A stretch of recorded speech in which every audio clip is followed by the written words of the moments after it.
a minha pregação hoje, é a segunda pregação sobre o livro de Jonas, e eu tenho certeza que a igreja vai ser muito edificada com essa exposição.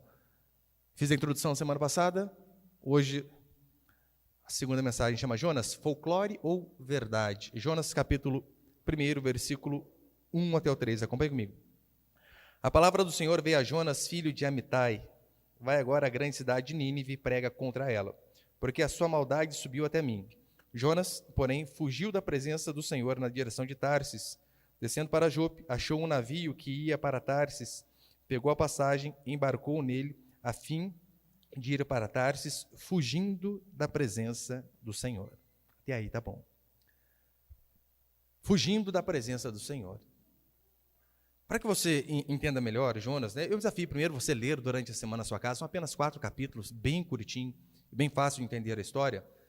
Mas você lembra, a semana passada eu comecei dizendo isso, que a história de Jonas, ela é citada nas 3 religiões, nas 3 maiores religiões monoteístas conhecidas.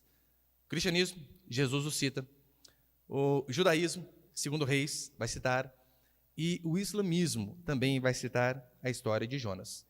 Mas não apenas essas religiões citam a história de Jonas. Nós vemos que toda a história, a literatura em si, principalmente ocidental, ela foi influenciada aqui por esta obra. Você vê inúmeros livros contando histórias ou com os personagens quase que iguais a Jonas, ou bem parecido.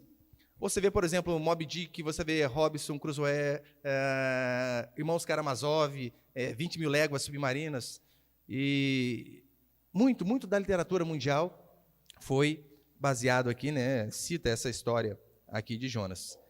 E eu sei que, às vezes, diante do mundo ao qual nós vivemos, parece difícil engolir a ideia de que a baleia engoliu um homem. Como assim, pastor? Eu vou chegar nesse mundo ateísta ao qual nós vivemos, nesse mundo ao qual eles já ridicularizam o cristianismo, e eu ainda vou ter que afirmar que isso daqui é verdade? Sim, vai ter que fazer isso. Porque falar sobre Jonas é defender a Escritura. Falar sobre o que aconteceu com Jonas, e Jesus Cristo vai citá-lo no Novo Testamento, é defender a palavra de Deus.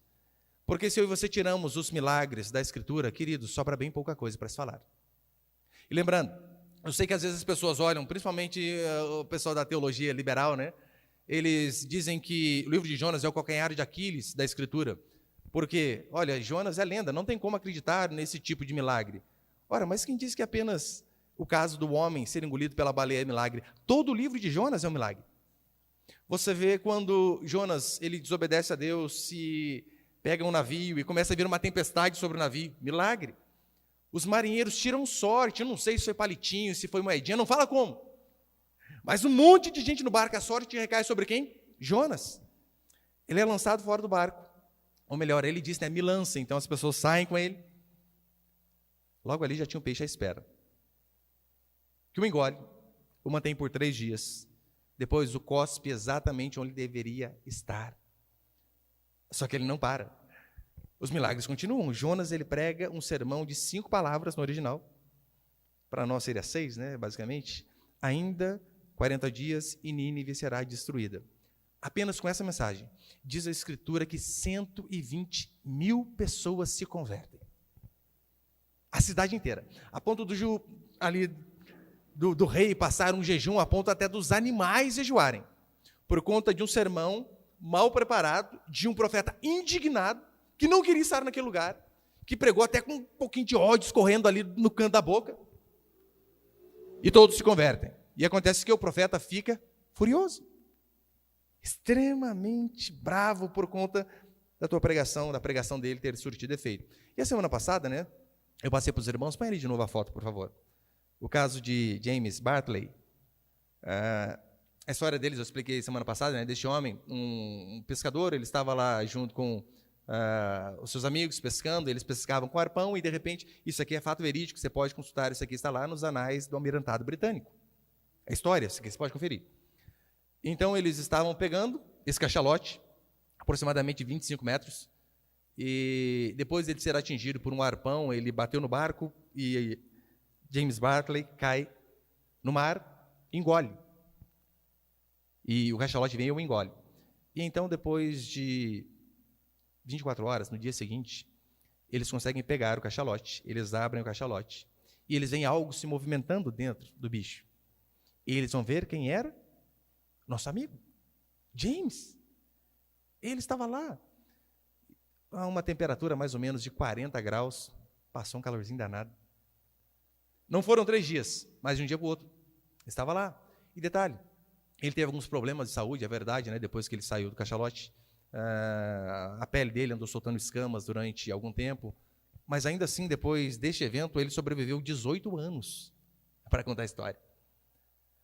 Então, para você ver que não é algo tão impossível assim, como as pessoas dizem.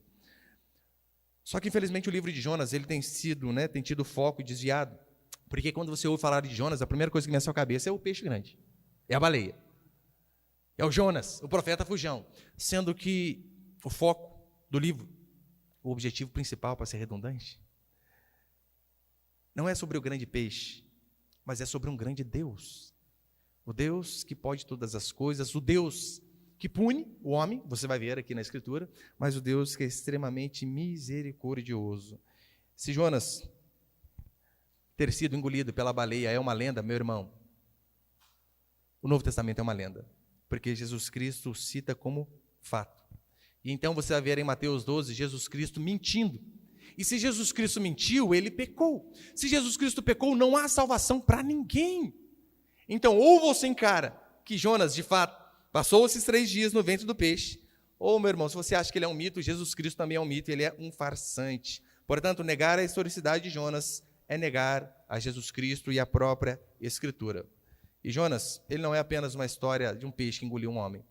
Ele é a história de um poder de Deus que governa todas as coisas, que tem o poder sobre todas as coisas. Vem aqui, sobre o mar, Deus governa.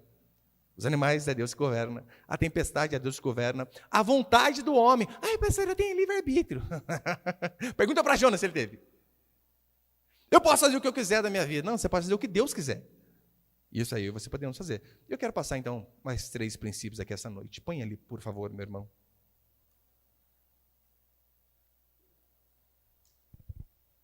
Primeiro princípio, os milagres e a autoridade da Escritura. Como eu disse, se você acredita que Jonas é figurado, se você acredita que ele é uma parábola, você está indo por um caminho muito perigoso, que vai te fazer negar a Jesus Cristo mais adiante. Por quê? Mateus capítulo 12, versículo 40. Olha o que diz. Porque assim, aqui Jesus Cristo dizendo, porque assim como esteve Jonas 3 dias e 3 noites no ventre do grande peixe, assim o Filho do Homem estará 3 dias e 3 noites no coração da terra. Jesus Cristo, de fato, está fazendo uma alusão à morte dele, óbvio, né? Jesus Cristo morreu ou não morreu? Morreu. 3 dias para depois, então, ressuscitar. E Jesus Cristo, ele cita Jonas como um paralelo, mostrando, olha, assim como Jonas ficou lá no ventre do peixe, assim eu vou ficar no centro da terra, no ventre da terra, como melhor entender. E com Cristo aconteceu isso. E ele cita como exemplo Jonas. Ele ainda diz depois, no versículo 41, que, olha, os ninivitas vão se levantar contra essa geração, porque eles deram ouvido à mensagem de Jonas e se arrependeram de seus pecados, mas vocês estão ouvindo aqui quem é maior do que Jonas, e mesmo assim vocês permanecem com o coração duro, não se rendem, não se dobram. Então eu e você, nós temos 2 opções, e uma terceira que é inviável. A primeira, Jesus mentiu. Tem essa possibilidade, Jesus foi mentiroso. A segunda, óbvio, né? Jesus falou a verdade. Agora, na terceira, não dá para acreditar que a história de Jonas era apenas uma ilustração, uma analogia, porque Jesus Cristo a citou como fato. Então, não existe essa opção. Então, temos 2. Ou Jesus falou a verdade, ou Jesus estava mentindo. Só que eu sei que quando nós falamos sobre Jonas, alguns retrucam da seguinte maneira, olha, a Bíblia, na verdade, não passa de folclore judaico. Assim como nós temos o nosso folclore aqui, a brasileira, há também o folclore judaico. Assim como a Bíblia fala sobre uma baleia que engole um homem, sobre uma mula que fala, olha, nós temos a mula sem cabeça, nós temos Saci Pererê, a Bíblia não passa de uma lenda. Será? Será mesmo?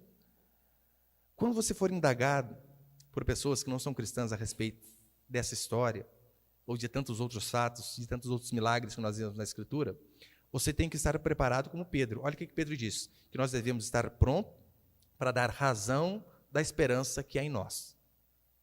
Ou seja, se alguém o questiona, por que você é cristão? Por que Jonas é algo literal e não alegórico, e não lenda, e não folclore? Você precisa estar apto para responder. E sabe uma das respostas que você pode dar? Cite o Antigo Testamento.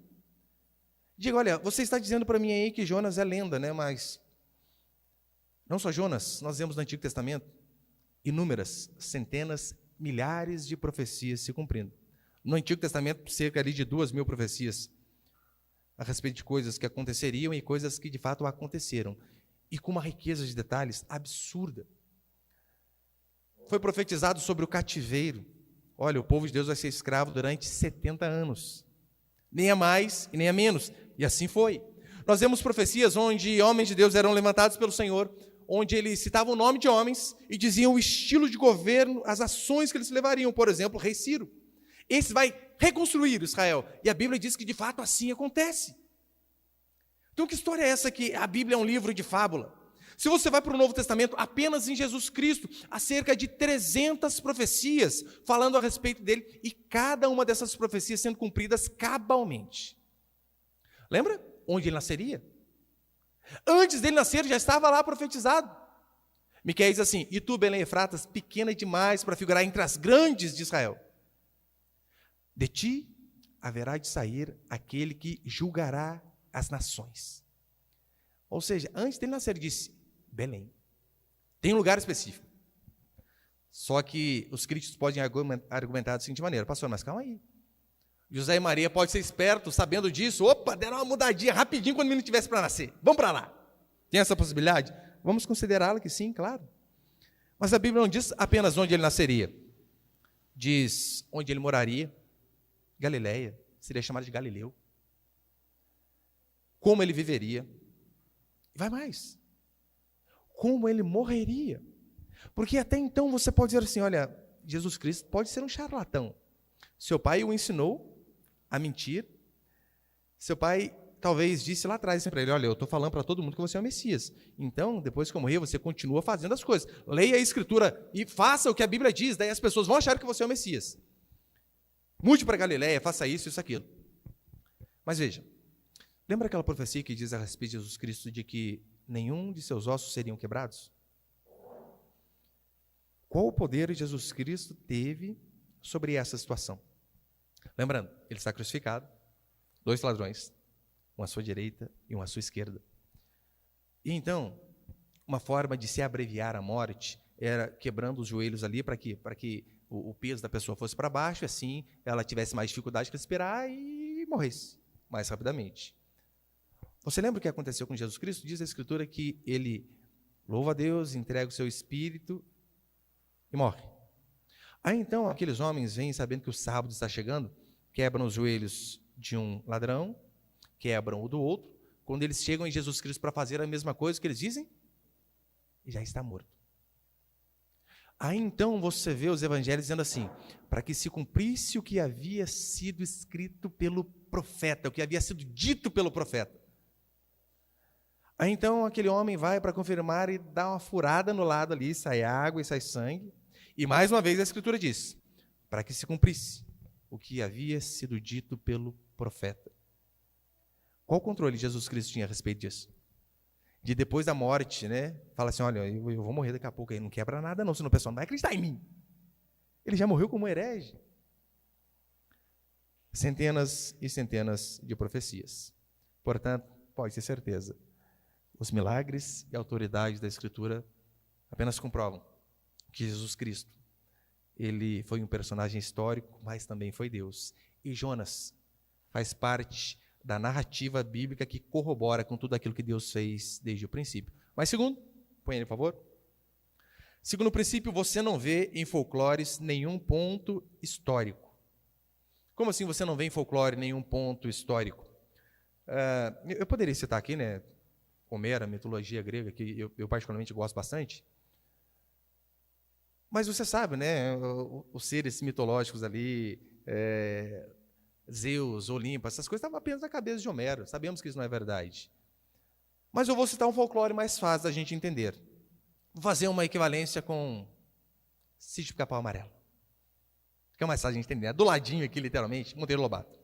Veja, Monteiro Lobato fez inúmeras criações, inúmeras obras, e a mais conhecida provavelmente é o Sítio do Pica-Pau Amarelo. Qual que é a diferença básica? Pastor, mas as narrativas de Monteiro Lobato aconteceram no sítio, e eu já fui lá. E eu já fui também. Uma que sabemos que sabugo de milho, porco, essas coisas surgiram apenas da cabeça genial de Monteiro Lobato. Mas olhe para a Escritura. As narrativas bíblicas, elas dão data, elas dão locais, citam pessoas. Esse monte de reis aqui citando, você acha que é para que é à toa? Não, é para você confirmar. Não apenas biblicamente, mas secularmente você consegue confirmar aquilo que a Escritura diz. Você vê, por exemplo, a Bíblia citando fatos que aconteceram na Assíria, fatos que aconteceram na Babilônia, que hoje é o atual Iraque. Tivemos algumas mudanças ali de nome, mas a região é a mesma. Você vê falando sobre Canaã, que hoje é o atual Estado de Israel, Turquia e vários outros lugares, testemunhado pela arqueologia e pela história bíblica. E Jesus, de fato, ele foi um personagem histórico. Histórico. Eu sei que os ateus eles podem discordar de nós em relação ao seguinte, olha, eu não acredito que Jesus Cristo era Deus. Isso eles podem dizer, não há problema. Todavia, os ateus, que eles são honestos e sinceros, eles hão de admitir que Jesus Cristo, como personagem histórico, existiu. Não há como negar. Por que você acha que os evangelhos às vezes começam dizendo ali, né, olha, no governo de Pôncio Pilatos, o rei era tal, fulano de tal, no ano tal, para que você possa confirmar. Se você ler a história dos hebreus de Flávio José, judeu, Flávio José era judeu, não acredita que Jesus Cristo era o Messias, mas Flávio José ele é uma excelente fonte para se corroborar que Jesus histórico existiu. Se ele é Deus ou não, daí é uma questão de fé, é uma questão de religião, óbvio, né? Mas que ele é histórico, não tem como a gente negar. É até burrice mesmo. Veja, quantos milagres a Bíblia cita? Inúmeros. Você vê Jesus Cristo multiplicando pão, você vê ele andando sobre as águas, você vê ele andando com um discípulo que era meio afoito, nervoso, andava armado com a espada, dava espadada na orelha dos outros, cortava a orelha e ele precisava pegar e com super bonder celestial dar uma colada, né? Você vê inúmeros milagres, só que eu sei que citar os milagres de Jesus Cristo, você pode dizer assim, pastor, mas isso aí para mim não prova nada, né? E eu não estava lá, eu não vi, isso aí não passa de folclore, assim como Saci Pererê e as outras lendas. Mas seja honesto e raciocine de forma lógica. As lendas, elas foram compostas, escritas pela tinta do autor, como Monteiro Lobato, por exemplo, que eu citei. Agora veja como foi escrito a Escritura. Monteiro Lobato, ele viveu 66 anos e escreveu 26 obras, se eu não me engano. Agora veja os homens que testemunharam a respeito de Jesus Cristo. Muitos perderam parentes por conta de confirmarem o que viram. Muitos perderam filhos, esposas, amigos, e muitos perderam a própria vida, simplesmente por dizer assim, eu vi o carpinteiro morrer na cesta. Mas os mesmos olhos que viram ele morto na cesta, crucificado, foram os olhos que o viram no domingo ressurreto. E então as pessoas apertavam esses homens e mulheres comuns como nós, dizendo, negue que você viu isso. Eles diziam, eu não posso. Ou você nega ou você morre. Mate-me.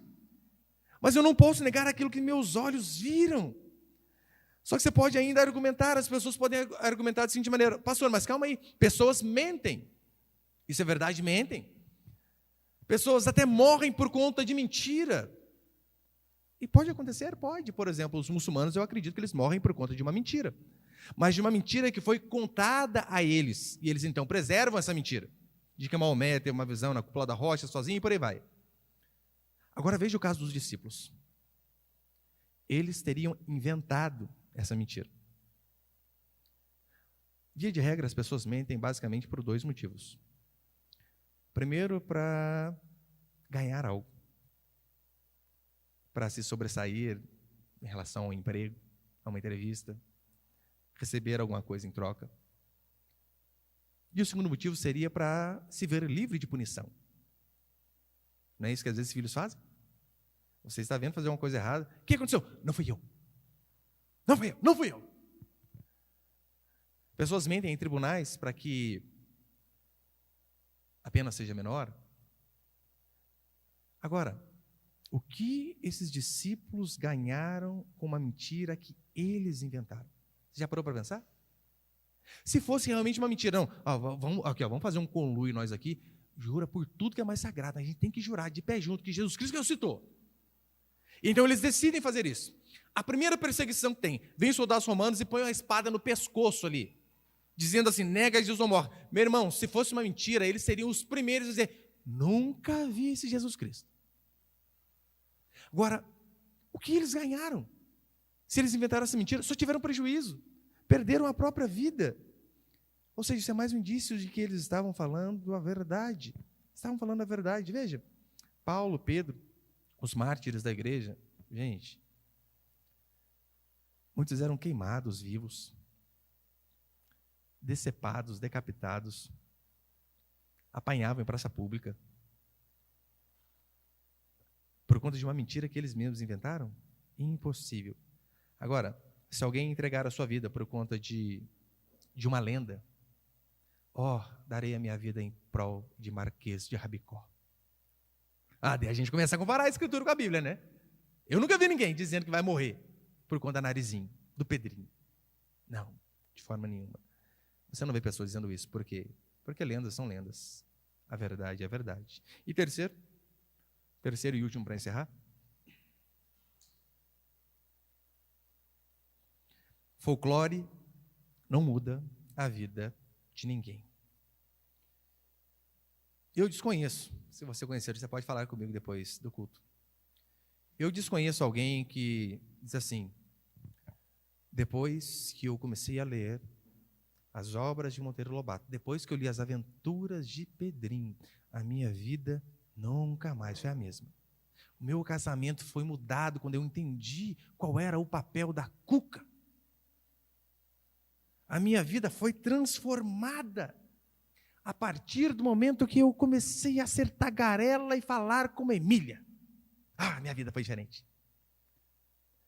Me espelhei na Emília, então, na entrevista de emprego, eu enrolei o cara e já consegui gerência logo de começo. Louvado seja Emília. Você conhece alguém assim? Eu não conheço absolutamente ninguém. A Bíblia é muito mais do que um educador moral. A Bíblia é um livro que manifesta o poder de Deus. Quantos aqui podem dizer, a minha vida foi mudada desde que o Evangelho começou a entrar nela? Quantos aqui podem testemunhar? Eu conheço aqui, eu acho que passagem todo mundo, né? Capivara, todo mundo. Todo mundo. Quantos aqui podem testemunhar de que, olha, o meu casamento foi transformado depois que Jesus Cristo, através do Evangelho, raiou no meu coração? Quantos aqui tinham um passado terrível? Na igreja, a gente tem ex tudo que você imagina. Óbvio que eu não vou falar, né? Mas tudo que é isso que você imagina, a gente tem. Desde pecados absurdos até aqueles não tão absurdos. Eu lembro uma vez, tinha um irmão que ele dizia assim para mim, pastor, os crentes falam tanto que tem que evangelizar, mas quantas vezes eu estava lá na boca, lá, e ninguém ia falar do evangelho para mim. Falei, cara, você com 2 revólveres na cintura, nem eu ia. Vai ser doido, rapaz. Mas eu vejo pessoas que eram do tráfico pesado mesmo. Hoje em dia, excelentes pais de família, maridos exemplares, cristãos exemplares, pessoas que tiveram passados tenebrosos, terríveis, mas foram transformados pela palavra do Senhor. E lembrando, Jesus Cristo, ele cita o Antigo Testamento como palavra de Deus. E então, qual é a lógica disso daqui? Olha, se Jesus Cristo cita o Antigo Testamento como palavra de Deus, ou seja, Gênesis é a palavra de Deus. Deus criou o mundo em 6 dias, literais, de 24 horas. Apenas com o poder da sua palavra, que haja luz, e houve. Que haja separação, e houve. Que haja relva, que haja animais, e houve. Ora, Se Deus fez o mundo em 6 dias, qual o espanto dele manter um homem 3 dias dentro de um peixe? Qual o espanto? Para Deus isso é fichinha. Quem pode colocar o infinito? Imagina, Jesus Cristo, Deus em sua soberania e glória, que sempre esteve na eternidade com o Pai.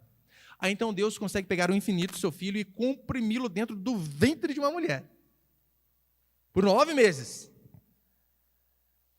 Ele não pode fazer com que um homem fique 3 dias no ventre de um peixe? Para quem conseguiu colocar Deus dentro da barriga de uma mulher, sem relação íntima nenhuma?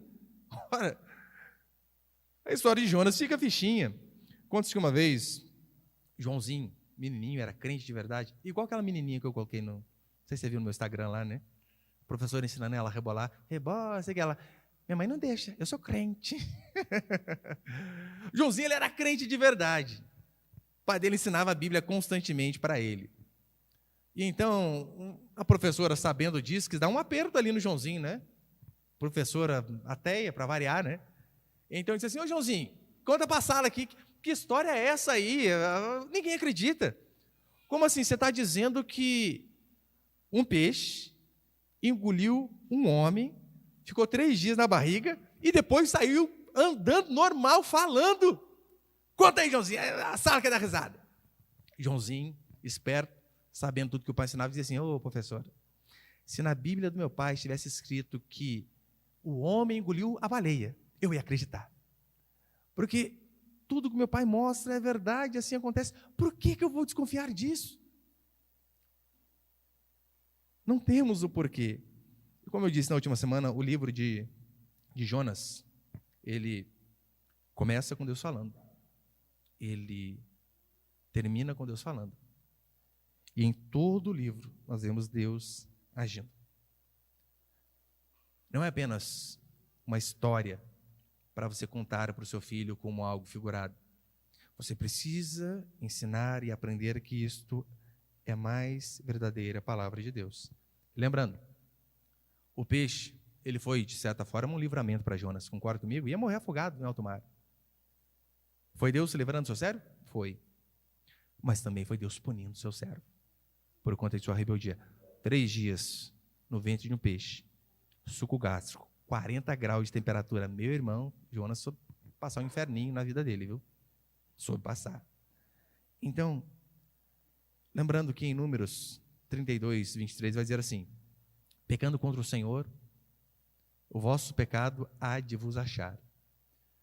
Nós vemos que o peixe foi livramento, mas o peixe também foi punição. Jonas se rebela, decide desobedecer e pega outro caminho que não é aquele que Deus ordenou. E então, o pecado dele o acha. O peixe foi punição. E semana que vem eu vou falar mais disso, né, sobre como que Deus nos pune, exercendo juízo sobre nossas vidas. Jonas, ele é mais uma vez uma demonstração clara de que entre a minha vontade e a vontade do Senhor, a dele vai prevalecer. Entre a vontade de qualquer um de vocês aqui e a vontade do Senhor, não tenha dúvida, a vontade do Senhor vai prevalecer. Por isso, é uma burrice enorme você ler a palavra do Senhor, porque aqui está a vontade dele. Pastor, qual que é a vontade de Deus para a minha vida? Ora, leia. Leia, aqui está a vontade de Deus para a sua vida. É uma burrice enorme você ler a palavra do Senhor, saber qual é a vontade dele, e mesmo assim dizer, não farei, não vou fazer. Meu irmão, não faça isso. Você vai fazer aquilo que é a vontade do Senhor, pode ter certeza. Porque diante do Senhor, nós somos filhos, nós iremos obedecer. Obedecer por bem, ou forçadamente por bem. Não tem como fugir da vontade de Deus. Jonas não conseguiu. Por mais que ele tentou ir o mais longe possível. Lembra? Eu falei que Tarsis era ali uma região da Espanha conhecida como a última parte conhecida do mundo atual naquela época.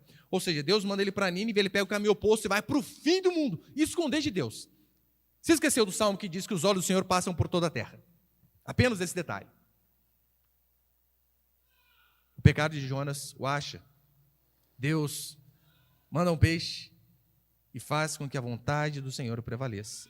É por isso que, quando a Escritura diz assim, né, que diante do Senhor todo joelho se dobrará, vai se dobrar. Pode ter certeza. Sabe por quê? Porsche ele explica da seguinte maneira. Quando a Escritura diz que todo joelho vai se dobrar diante do Senhor, ela está afirmando o seguinte: muitos vão se dobrar por bem, vão reconhecer o Senhor como seu Salvador e vão se dobrar. Aqueles duros de coração, que não se dobrarem, o Senhor quebrará a rótula de seus joelhos, mas todo joelho vai se dobrar.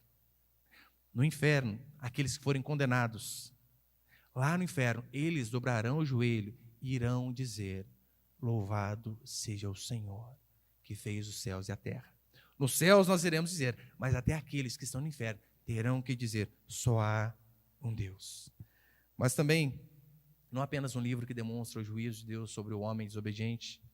Acima de tudo, nós vemos um livro onde mostra o grande amor de Deus por pecadores que talvez foram longe demais na caminhada, mas que ainda assim, há chance para que eles sejam salvos. Assim eram os assírios. Na semana que vem eu vou dizer mais especificamente como eles eram, mas se tinha um povo que era maligno, eram os assírios. Enterravam pessoas vivas, deixavam apenas a cabeça para o lado de fora, cortavam a língua das pessoas, empalavam os seus inimigos. Você sabe o que é empalar? É você pegar uma lança, né, que ela começa fininha e vai engrossando, você coloca ali no orifício anal e atravessa até sair pela boca. Eles, quando derrotavam o exército dos inimigos, eles empalavam os seus inimigos, de tão cruéis que eles eram.